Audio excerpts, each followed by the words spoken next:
ಪ್ರಸಾದ್ ಅಬ್ಬಯ್ಯ ಅವರಿಗೆ ಕ್ಯಾಬಿನೆಟ್ ದರ್ಜೆಯ ಸಚಿವ ಸ್ಥಾನ ನೀಡಲು ಒತ್ತಾಯ.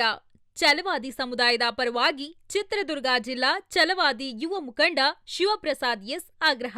ಸಚಿವ ಸಂಪುಟ ಪುನರ್ರಚನೆಯ ಸಂದರ್ಭದಲ್ಲಿ ಹುಬ್ಬಳ್ಳಿ ಧಾರವಾಡ ಪೂರ್ವ ವಿಧಾನಸಭಾ ಕ್ಷೇತ್ರದಲ್ಲಿ ಸತತ 3 ಬಾರಿ ಹ್ಯಾಟ್ರಿಕ್ ಶಾಸಕರಾಗಿ ಹಾಗೂ ಕೊಳಗೇರಿ ಅಭಿವೃದ್ಧಿ ಮಂಡಳಿ ಅಧ್ಯಕ್ಷರಾಗಿರುವ ಪ್ರಸಾದ್ ಅಬ್ಬಯ್ಯ ಅವರಿಗೆ ಕ್ಯಾಬಿನೆಟ್ ದರ್ಜೆಯ ಸಚಿವ ಸ್ಥಾನ ನೀಡಬೇಕು ಎಂದು ಕರ್ನಾಟಕ ಸಂಯುಕ್ತ ಛಲವಾದಿ ಸಮುದಾಯದ ಪರವಾಗಿ ಚಿತ್ರದುರ್ಗ ಜಿಲ್ಲಾ ಛಲವಾದಿ ಯುವ ಮುಖಂಡ ಶಿವಪ್ರಸಾದ್ ಎಸ್ ಆಗ್ರಹಿಸಿದರು. ಈ ಕುರಿತು ಪ್ರಕಟಣೆ ನೀಡಿರುವ ಅವರು, ರಾಜ್ಯದಲ್ಲಿ 224 ವಿಧಾನಸಭಾ ಕ್ಷೇತ್ರಗಳ ಪೈಕಿ ಪರಿಶಿಷ್ಟ ಜಾತಿಯ 36 ಹಾಗೂ ಪರಿಶಿಷ್ಟ ಪಂಗಡದ 15 ಮೀಸಲು ಕ್ಷೇತ್ರಗಳಲ್ಲಿ ಛಲವಾದಿ ಸಮುದಾಯದ ಮತಗಳು ನಿರ್ಣಾಯಕ ಪಾತ್ರ ವಹಿಸುತ್ತವೆ ಎಂದು ಹೇಳಿದರು. ಕಾಂಗ್ರೆಸ್ ಸರ್ಕಾರ ಅಧಿಕಾರಕ್ಕೆ ಬಂದ ನಂತರ ರಾಜ್ಯದ 38 ಲಕ್ಷಕ್ಕೂ ಅಧಿಕ ಜನಸಂಖ್ಯೆ ಹೊಂದಿರುವ ಛಲವಾದಿ ಸಮುದಾಯಕ್ಕೆ ಪ್ರತಿನಿಧಿತ್ವ ದೊರೆಯಲಿದೆ ಎಂಬ ಆಕಾಂಕ್ಷೆ ಇತ್ತು. ಪ್ರಸ್ತುತ ಕಾಂಗ್ರೆಸ್ ಪಕ್ಷದ ಛಲವಾದಿ ಸಮುದಾಯದ ಯುವ ನಾಯಕರು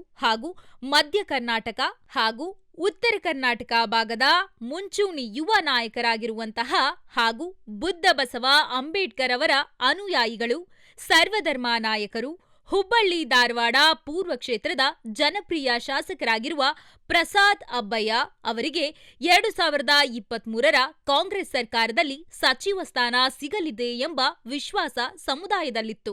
ಆದರೆ ರಾಜಕೀಯ ಕಾರಣಗಳಿಂದಾಗಿ ಕೈತಪ್ಪಿ ಹೋಗಿದ್ದು, ಸಚಿವ ಸ್ಥಾನವನ್ನು ಈ ಬಾರಿ ಪ್ರಸಾದ್ ಅಬ್ಬಯ್ಯ ಅವರಿಗೆ ನೀಡಿ ಉತ್ತರ ಕರ್ನಾಟಕ ಹಾಗೂ ಮಧ್ಯ ಕರ್ನಾಟಕ ಭಾಗದ ಛಲವಾದಿ ಸಮುದಾಯಕ್ಕೆ ಸಾಮಾಜಿಕ ನ್ಯಾಯ ಒದಗಿಸಬೇಕು ಎಂದು ಕರ್ನಾಟಕ ಪ್ರದೇಶ ಕಾಂಗ್ರೆಸ್ ಪಕ್ಷ ಹಾಗೂ ಎಐಸಿಸಿ ಅಧ್ಯಕ್ಷರಾದ ಮಲ್ಲಿಕಾರ್ಜುನ ಖರ್ಗೆಜಿಯವರಿಗೆ, ಸೋನಿಯಾ ಗಾಂಧಿ ಅವರಿಗೆ, ರಾಹುಲ್ ಗಾಂಧಿ ಅವರಿಗೆ, ರಣದೀಪ್ ಸಿಂಗ್ ಸುರ್ಜೇವಾಲಾ ಹಾಗೂ ಕೆಸಿ ವೇಣುಗೋಪಾಲ್ ಮತ್ತು ನೂತನ ಮುಖ್ಯಮಂತ್ರಿ ಆಗಲಿರುವ ಡಿಕೆ ಶಿವಕುಮಾರ್ ಅವರನ್ನು ಚಿತ್ರದುರ್ಗ ಛಲವಾದಿ ಮುಖಂಡರಾದ ಶಿವಪ್ರಸಾದ್ ಎಸ್ ಅವರು ಒತ್ತಾಯಿಸಿದರು.